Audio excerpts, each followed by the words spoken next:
Hello and welcome to Take a Bean. My name is Tirza and I'm the digital pastor here at IES. And we are here at Take a Beat, which is an IES podcast that invites all of you to come and take a little break, talk about things that matter, only to launch ourselves back on the beat. And so we have Titus here, and Titus have Oh been yeah. and Titus have been here with us, especially as we're going through this series about healthy relationship with technology and different aspects about technology. Welcome. Hi. How Do are I need? you? I'm good. I'm good. Do I need to introduce myself I again? don't know. You can. Maybe, someone might have just stumbled across That's fair. this podcast episode, just this particular one, and needed to know who you are. So, who are you? I am Titus. If you didn't hear my name earlier, my name is Titus, and I work at IES as well. I am the coordinator for the IES Teens Ministry, and I used to be Pastor Tirza's teen when I was growing up. So, Yes, do the math. Do the math. well, if you know my age at least. Is that it? Do you have anything else to share? I think that's it. I Okay. don't know. Yeah. So I actually wanted Titus here for this particular episode because of his day job, which is working with teens. Yeah. Yeah.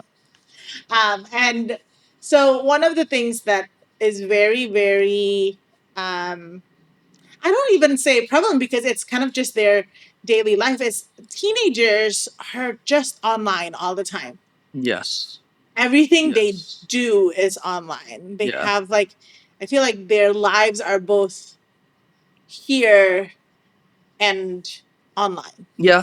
No, absolutely. I think a lot of one of the most common conversations I have with teens is actually a conversation about screen time, which is actually really funny because like they're on the fence with it because it's like they're so online that their lives can't be separated from it almost. But then Yeah. like they're like complaining that they're so online, if that makes sense. They're so on Yeah. their screens. Like they'll compare with each other, like, oh, I've been on my screen for like 6 hours today or like 9 hours today. And then they'll be like, oh my gosh, what were you doing? And their pastime is online, their social life is online, so it's like everything they do is just there. And even I think their schoolwork Oh is also yes. online. And so there's no boundaries. I feel like there's no boundaries of, okay, screen time. Okay, now it's school time because school time is also on the screens, right? Yeah. Yeah. For some of them, very much so. Like some of them even still go online, like still go to school online. But we're not only just talking about teenagers. We want to talk about everyone because now everyone's lives are connected. There's always an online Mm. aspect about everything. We even have online services. That's why I have a job, right? So one of the things that I feel like needed to be discussed is when we talk about healthy relationship with um, tech or it's also a healthy relationship with internet because things can be posted on the internet that is not like anyone can post anything on the internet. Pretty much, yes. And there are things that can happen, like even the dark net, all of the dark web, Yeah. all of those things. I'm like, I don't even know like how that works. And then these days, like even like you know cryptocurrency is technically online. Now I'm not going to go into that, but yeah, what are your thoughts on that? Like, how does that impact people, teens? I mean, I when we talk about all these different like facets of life that have become online now, like even like banking is online now. Like I don't even need to take out cash. Like it's just QR, or if it's just like typing my PIN and that's it. You know what I mean? The downside of that is if you ran out of battery on your Yes. phone. Or like I don't know, like there's always that like I remember that like the scares with like maybe something happened on their on some of their servers or something happens and like it goes down, right? But it's like I think it creates a lot of what's the word? Yeah. Creates a lot of ease or accessibility for a lot of different people. Mhm. And it makes our lives a lot easier in a way, but I also think that it makes us detached with people because I or at least Like present like IRL. yes, yes. I IRL means in real life, in case yeah. people don't know. Oh yeah. And I don't know. I felt it was so prevalent after COVID because Mm. like for the longest time, like I'm an introvert, and coming What? off, No. yes, and coming off I'm of teasing you. Sorry. coming off of COVID, it was like such a hard thing to adjust into working back in person and like meeting people again. Yeah. To the point where like for a year, I think I was just mostly like pretty socially drained every week because like it was so easy for me to like be so used to just being in my room and doing all my gaming or my like work at home on my laptop. But then when I had to meet people again, it was kind of like a different change. And but I also think that now, even though I still work in person now, that there's a lot of things I do online that creates a lot of ease because like one of my coworkers is online, and so I have to like I think I was, you like, know. a part of me was like, who does he work with? It's Yeah. like, sorry, Matt, I completely Yes, man. forgot about you. And so communicating with him, obviously, I need the internet. I need to be able to send him Well, my files and all these assistant things. is online. Oh, that's right. Lives in the same island. This is I need more coffee, guys. and so I don't know. I think it's a very almost now it's a almost normal part of life, which I think is a good thing in a lot of different ways because it's just easier. But let's talk about when it's not a good thing, Yes. when it's a bad thing. Because if you're, 'cause I was in teens ministry for a while, like 15 years. Lord. Mm, Okay, again, don't do the math. Um, but now you're in teens ministry, and I think one of the things that is actually, even when I was still a teenager a long time ago, uh, a lot of the things that's talked about is, okay, how do you guard yourself against things online, like porn, for example. It's very readily accessible online, just like all of the other parts of our lives are. Like, things, you're it's easier to connect with things online now, because back in the day, like way back in the day, if people want to like see like all of these, like, porn or images or things like that, they have to like buy a magazine, like a physical thing, and try to hide it from their parents. And but sorry, I never grew up on that. That's crazy. yeah, and things like that. But now everything is, like we said, accessible online. And so what, like, how how do people guard themselves against that? Like, because you work with teens and you lead a teen boys Yes. life Yes. group, Yes. and obviously don't want to go into details, but like, how do you guys talk about guarding yourselves in a time when everything is just like, you click a link and you're just a link away from things that are not good for your Yes. faith, not good for you. One of the things that actually even just like even before touching pornography and all these things, like even the content that you watch on Instagram or TikTok, especially YouTube. YouTube, like it's very highly sexualized. Mm, And sometimes you don't notice it because it's so I feel like we've been so numb to it, but like it's there. yeah. Like it doesn't even have to be like straight like nudity. It could be even just like the type of clothes they're wearing and what they're doing on the video and things like that, or even just the jokes that they're talking about. It's such a norm now online. But Yeah, the crass jokes, man. My yeah, word. and it's like I think the more like for me, the more I've known Christ and the more I've walked with Christ and been called out by him, Yeah. I feel like the more uncomfortable I get around those kind of conversations or those kind of jokes, even online. Like even if it's a video that somebody like pre-recorded and just uploaded, it's still like uncomfortable to watch because it's like thinking about how like oh these are real people that they're talking about, or these could be potentially real people Or that they're even talking like about. comments, the comment Mm. sections in different like videos, different things. Like, oh my word, some of them, like, it's not even like straight up, like, it's not just like impolite or mean or rude. It's straight up ungodly.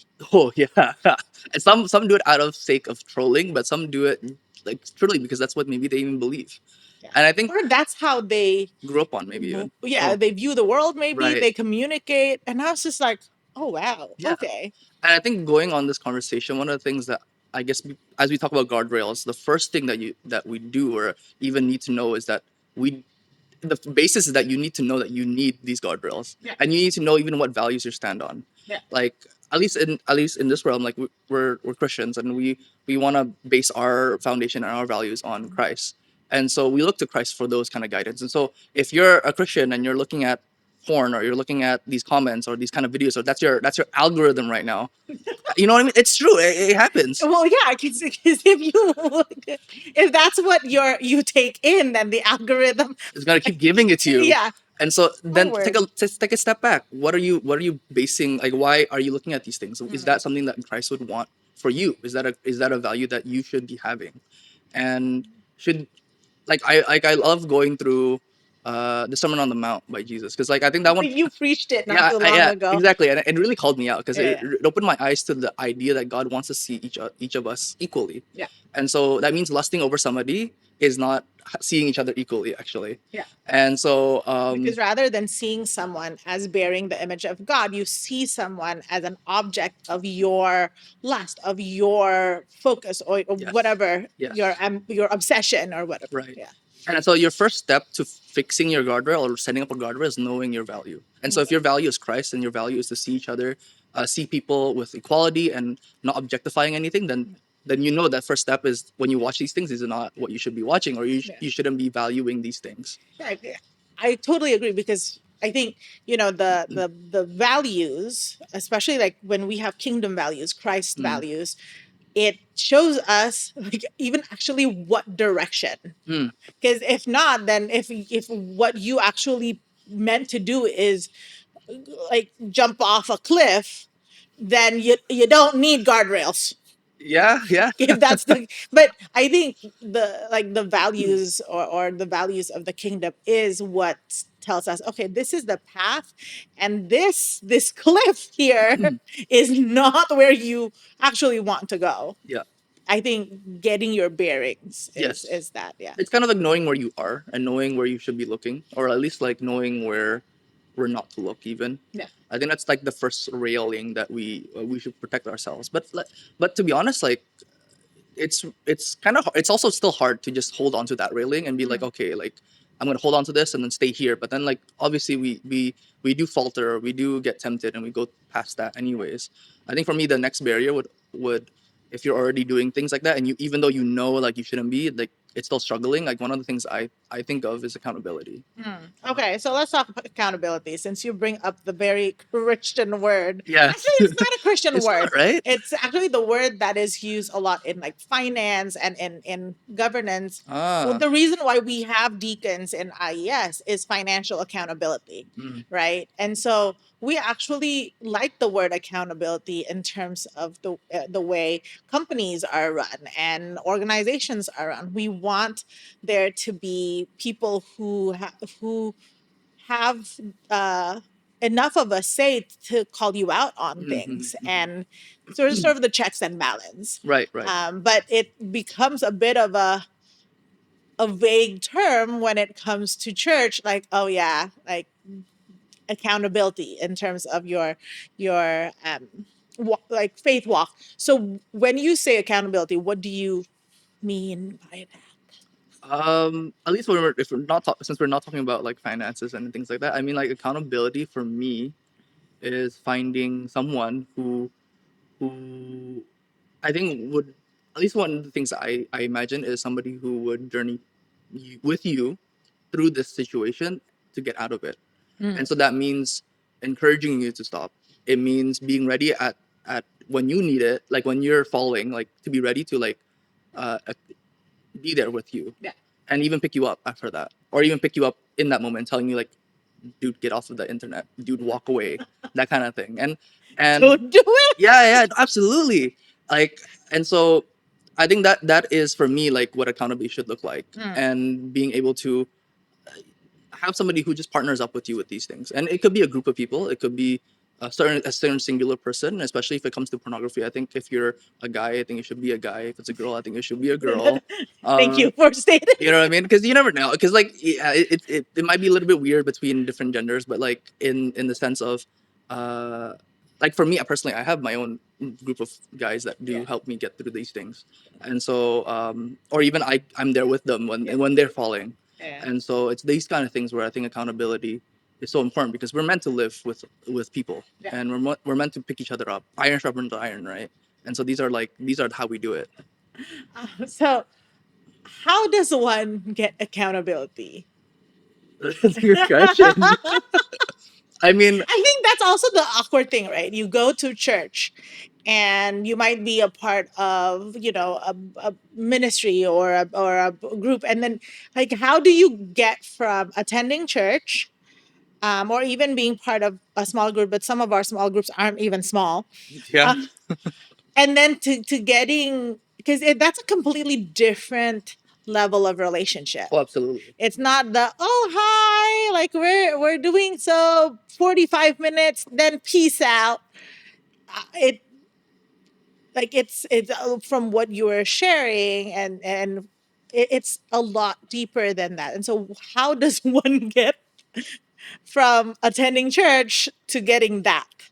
That's a very good question that I'm not prepared for. I uh, did not give him a list of but that's a questions. very good question. Like, how do you do that? Because like naturally, I didn't realize that I had a group of guys that Mm, would want to do this with me, or even that we turned into that kind of group. yeah. Um, I think for me, one of the things that happens, like let's say you're in a small group that isn't so small, or in a life group that is like a decent number. Yeah. It might be awkward, obviously, to just state out like, okay, this is what I'm going through to like 20 people. Like I need. Yeah, but I mean, I would say if there's somebody in that group that you are closer with, Mm, or that is on the same journey with you, or yeah. even ahead of you, then that's somebody that you want to be able to confide in. Even if like, to be honest, even if you don't really know the person, in a sense of like, if you know that the person, let's say, is a like for somebody here in IES, maybe like if they're a pastor and they and and you might not know that pastor that well, but you know that this is like part of their role, like, and they're ahead of you in that journey of Christ. And Then they would be willing to. yes, they that's almost their role. You know what I mean? And so that's somebody that you can do as well. It's not just somebody that like who's friends with you, but it's also somebody who would maybe in that spiritual leadership role that's like that can help you get there. Yeah. Okay. So one of the things that um, I think is very needed when you talk about accountability is actually a level of vulnerability. Oh yeah. Because when you're doing like to be accountable to someone, to let someone have that much access Mm-hmm. to you, it requires a level of vulnerability. Absolutely. And not only that, I think it requires a lot of honesty. Because a lot of the times, especially when we are, and this happens in church all the time, we want people to see the best of us. Yeah. And so when we sit and talk to people, we want to put our best foot forward. We want to let them see the parts of us that are polished and shiny and good. But to be accountable means you have to be vulnerable in the parts where you don't really want people to see. I agree. Yeah. And you need to be honest. So, how have you seen that play in maybe your relationships or when you lead teenagers? So how did that play out? I think one of the things that I think about is that there are times where like let's say for my teams, like they would share something with me that I want to keep them accountable in, Mm-hmm. and I'm trying to do that, but every time I follow up with them, there is something that's different about the original story. Okay. You know what I mean? Like either the story was, maybe they didn't, like they generally they don't, maybe they don't tell me the full truth. Okay. And so every time that happens, obviously the accountability range, or even how what I would follow up with them would be different every time. Mm. And so I think it requires quite a bit of vulnerability and honesty, because um, I think without it, the person who wants to help you or who wants to be there with you and trudge through the trenches with you can't really be there, because you're not even there, if that Yeah, makes yeah, sense. yeah, yeah, yeah. If they're like, okay, I'm in the trench with you, World War I, I'm gonna be there in the trenches with you, but you're not even gonna be in there, like it's gonna be really hard for you to like help The them help. historical Yeah, reference. yeah. Like the, how like you're just leaving them hanging almost pretty Yeah. much, and you're not even you're not moving from the I guess hole that you're already Yeah, yeah, in. yeah. So I think there needs to be that, and I think to get there is to find people that you think you can trust. But you don't give access to just anyone, No, right? no, You're not like, hello, here's all my dirty laundry. you Like, know. please come and see. It's quite awkward when that happens sometimes, and like I said, like it doesn't happen in that 20 group people. Like you don't Yeah, just like yeah, yell out like, oh, I have this problem right now, like yeah. pornography is this thing, or with my life. Like you don't tell that to all 20, Yeah, yeah. but you might tell that to like three of them, or two of them, or even one of them in that group that you're just close with, and that maybe it's kind of like that's your brother or sister in that Yeah. group. You know what I mean? Yeah. And so that, or like a pastor. Like I think I remember the first time I uh, I was introduced to anything accountability wise, like it was with a pastor, Mhm. and that's when I realized, oh, this is so important. Yeah. Like this is so like actually really good. And I mean, we talk about boys doing this all the time, but actually, it's both genders. Absolutely. And it's not just teenagers. I think. I mean, I bring it up with Titus because teenagers actually. I think people think that teenagers like deal with this all the time, which yes they do, but I feel like this is an issue that adults have. Oh, absolutely. But yeah, and females have this too, and so I think wait, I don't know where PD like shared this, but he was talking about how the stats are now that it's not just men who are like addicted to porn and things like it's actually women Yeah. who are addicted to Oh, porn as well. I've seen that one too. I Yeah, think yeah, like years ago it was maybe like 70-30. Now yeah, it's like 50-50 almost. yeah. Wow. And so this is not like, oh yeah, this is just, and I feel like I'll talk to the women. It's not just a problem where, oh yeah, the men have this problem. No, that's we're all Oh susceptible yeah. to these kind of things, especially since we do have like a lot of us have unfettered access Yeah. to to a lot of things through the internet. So I kind of I know that I actually wanted Pastor Josh to be here as well. Yeah. No, because this one time, because we're friends, we've been friends for a while, and then this one time he's like, "Yeah, I'm going to Fight Club." I was like, "Excuse me, what?" Oh yeah. Like, I, he's like, "Yeah, I have a Fight Club with this one person that we both know," and I was like, "Excuse me, what?" Because my idea of Fight Club is the movie Fight Club. Yeah. We don't talk about that.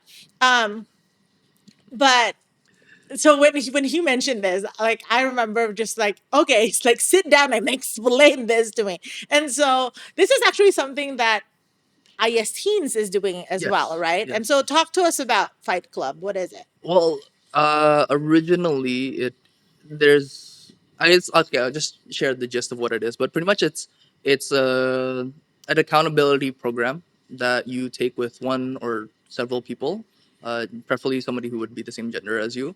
I think this is Fight Club is I think towards men Yeah, mostly. yeah.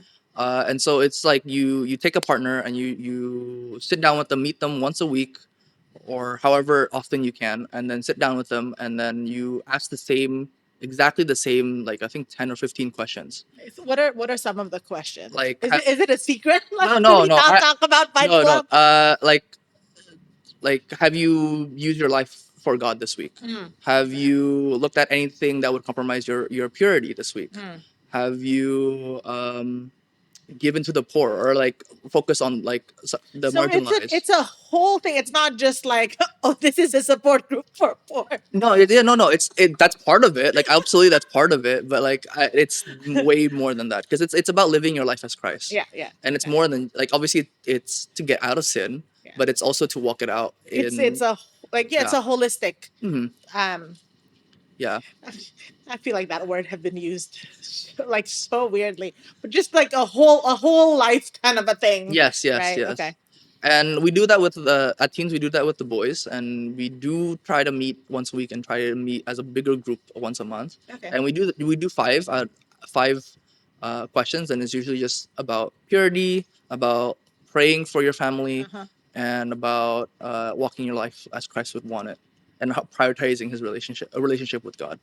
And so then we talk about it and do these things, and so that's how we keep each other accountable. um yeah, and I, to be honest, like when I look at it, like it doesn't really need to be a men thing or a guy thing. Like it totally be a like I actually have seen the questions, and they're right, actually quite general. Yeah, right, it's not like a men thing. exactly. And so like I feel like girls or women, like they can totally use that kind of stuff, or like even make a program that's for your accountability partners Yeah, yeah. to be something like that. You might make your own questions depending on what you need, right? Yeah, that's right. That's right. Um, okay, so actually, so this is a little plug. If you have a teen or you are a teen and you would like to be part of IES Teens, contact Titus. If you want to be, no, the funny thing is your remote online coworker just texted me. Oh, But or if you are a teen and you're thinking about joining Fight Club, um, talk to Titus as well. We'll put his email address somewhere. here.